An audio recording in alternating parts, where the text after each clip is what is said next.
dans le prochain épisode de Demain nous appartient. Tandis que l'enquête piétine, Mona joue les voyantes. En parallèle, rien ne va plus entre Jordan et Judith. Attention, les paragraphes qui suivent contiennent des spoilers sur l'épisode de Demain nous appartient diffusé demain soir sur TF1. Si vous ne voulez rien savoir, ne lisez pas ce qui suit. Mardi 13 juin dans Demain nous appartient. L'enquête piétine et Roxane a passé la nuit à travailler sur le live d'Aurore et a constaté qu'il consommait beaucoup trop de bande passante même en le regardant en bas débit. En principe, un live vidéo comme celui-ci n'est pas censé être aussi lourd sauf si quelque chose est caché à l'intérieur. C'est ainsi que Roxane découvre que le ravisseur de sa collègue a caché une photo HD dans toutes les trames. Il s'agit de la photo d'une maison. Chez les Donnier, Manon et William ont passé la nuit sur le canapé à regarder le live d'Aurore. En les rejoignant, Nordine leur fait comprendre qu'ils ont besoin de se reposer.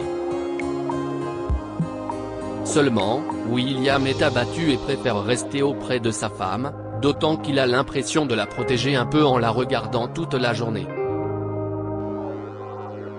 De son côté, le commandant Constant est de retour au commissariat. Comme Roxane n'est parvenue à retrouver l'adresse de la fameuse maison, Martin et Karim s'y rendent immédiatement. Sur place, ils trouvent la veste d'Aurore accrochée au mur. Dans l'une des poches, il y a même un petit mot sur lequel on peut lire « Trollans #flics incapables ». Plus tard, Nordine a épluché les vidéos qu'il a récupérées des clients de la paillote et a découvert quelque chose.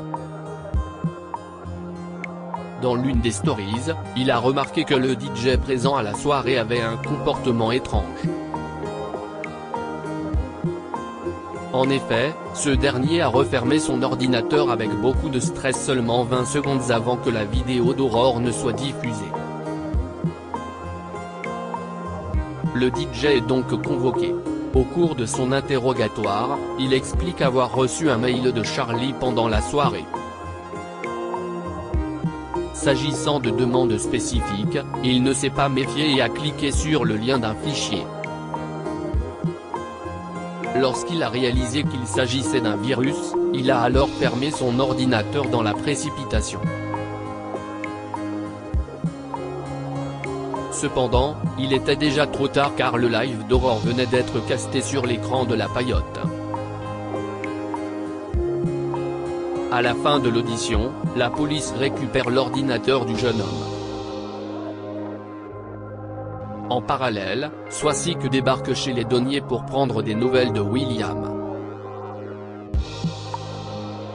Comprenant qu'il est resté scotché à son écran, le docteur Vernet, qui voit parfaitement que son collègue est en train de sombrer, le pousse à tenir bon pour ses filles.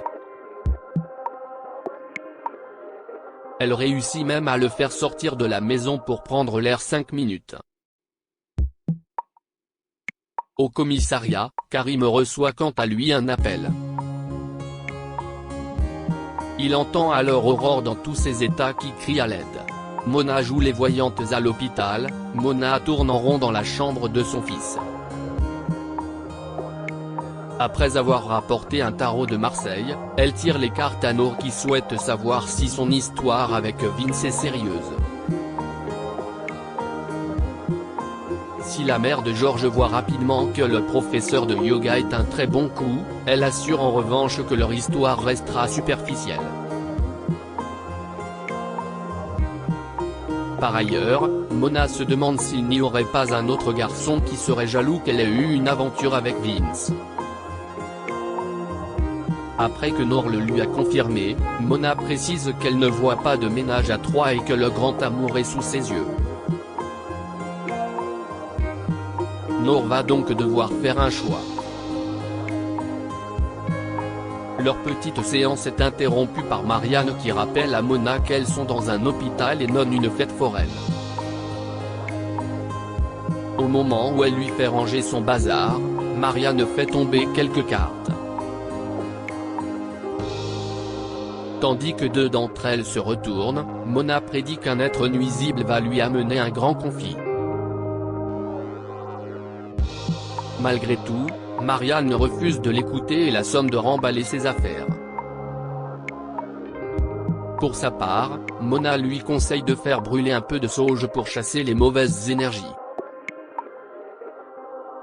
Quelques heures plus tard, Christelle débarque dans le bureau de Marianne pour lui apporter le planning des entrées et sorties. Quand elle voit une souris se faufiler sous les meubles, l'assistante sociale pousse un cri avant de se jeter sur la table d'auscultation. Le docteur tente bien de la rassurer mais sans succès. Face à un véritable problème d'hygiène, Marianne convoque Renaud dans son bureau. Afin de se débarrasser de la souris au plus vite, celui-ci contacte les services généraux qui connaissent la procédure dans ce genre de cas. Peu après, la souris a été attrapée par un employé de l'hôpital. Plus de peur que de mal puisqu'il s'agit d'une souris provenant de l'animalerie d'à côté et qui a été stérilisée. Finalement, Marianne trouve la situation marrante car Mona lui avait bien prédit qu'un être nuisible allait lui amener un conflit. Même si elle ne croit pas à ce genre de foutaise d'habitude, la coïncidence reste néanmoins troublante. Rien ne va plus entre Judith et Jordan. Judith reçoit un message de Vince sur son téléphone. Malheureusement, Jordan tombe dessus et lit toute leur conversation. Tandis qu'il réclame des explications, Judith rétorque qu'elle fait ce qu'elle veut avant de préciser qu'elle est bien obligée de lui parler pour les séances de méditation. Seulement, Jordan est persuadé qu'elle se moque de lui et ce d'autant plus qu'il a très bien vu comment Vince la regardait la dernière fois qu'ils se sont croisés. Judith a beau certifier qu'il se fait des films, Jordan n'en démord pas. N'appréciant pas d'être pris pour un imbécile, il s'en va en claquant la porte. Judith se rend ensuite à l'hôpital pour déjeuner avec Nora.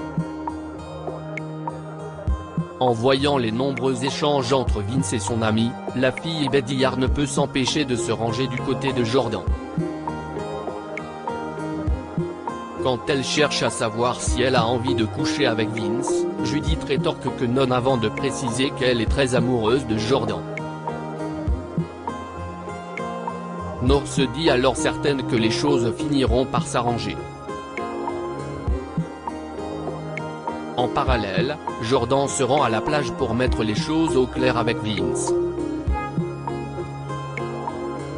Après lui avoir rappelé qu'il était en couple avec Judith, le fils Roussel le somme de cesser son numéro de lover mystique bizarre et de ne plus s'approcher d'elle. Seulement, Vince n'a aucune envie d'arrêter de parler à Judith pour lui faire plaisir. Il va même jusqu'à lui dire qu'ils ont une belle connexion tous les deux.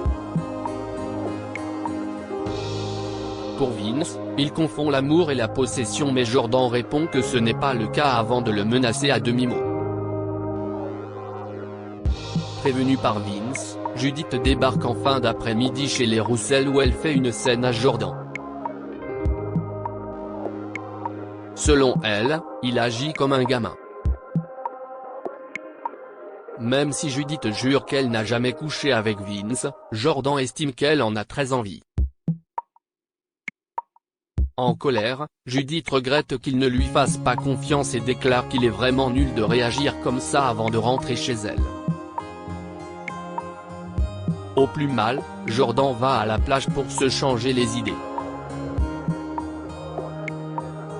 Une fois que Nathan s'est joint à lui, ils se mettent à discuter des révisions.